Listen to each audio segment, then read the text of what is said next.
The history of vaccination is one of trial and error and constant confusion. So let me plunge you straight into confusion by saying vaccination, I think you mean immunisation. Here's a handy chart of terms. Immunisation covers everything, namely variolation, which is specifically about smallpox, Latin name variola, and inoculation, which is something to do with eyes and buds and grafting plants. Oh my word, this is tedious. And vaccination, which is specifically about using cowpox to treat smallpox, but we're getting ahead of ourselves here. And immunisation also covers use of antitoxins to prevent things like diphtheria and tetanus, but do not worry about any of this. Instead, just imagine it's 1000 AD and you're in China and your life is about to be saved with a bottle of scabs. They discovered, and one wonders how, that you could prevent smallpox by drying someone else's smallpox scabs out in a bottle for a few days, grinding them into a powder and shoving them up your nose. Which might seem extreme, but in the 20th century alone, smallpox killed an estimated 500 million people worldwide. From China in 1000 AD, it took 700 years for news of this practice to reach Europe, and then it was ignored. Although it's thought that the century before that, back a bit, a form of variolation against smallpox was being used in Wales. I know!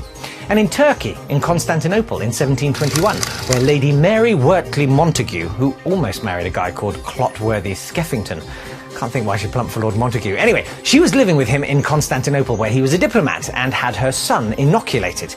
She described the process.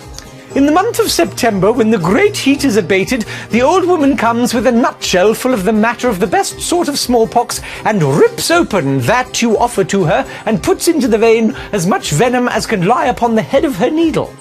Meanwhile, that same year in Boston, there's a proper epidemic going on, and Cotton Mather remembers that one of his slaves, Onesimus, was inoculated in West Africa, having told him it was often used among Africans, and whoever had ye courage to use it was forever free from ye fear of contagion. Mather's campaign was successful in preserving life, and more so than his previous notable achievement, namely setting up ye Salem witch trials. Yikes, some people. It all carries on being pretty ghastly until 1796, when Jenner discovers that cowpox can be used to vaccinate people against smallpox. Actually, 22 years earlier, a Somerset farmer called Benjamin Jesty had worked out the same thing, but he didn't bother to tell anyone, or he was a crashing bore otherwise, and nobody listened. Over the next century, huge advances were made with immunisation against other diseases, most notably with Pasteur, who in 1879 produced the first laboratory-based vaccine for chicken cholera, albeit by accident when his assistant injected some old cholera into some chickens. It wasn't all good.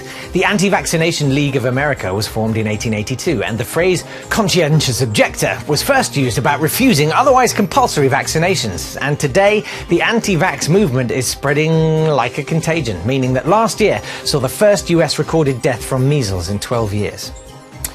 Maurice Hillman is perhaps, though, the one name that isn't widely known but should be. From 1940 onwards, he developed vaccines for over 40 diseases, including measles, mumps, rubella, hepatitis and chickenpox. This guy's work saves, it's estimated, over 8 million people a year.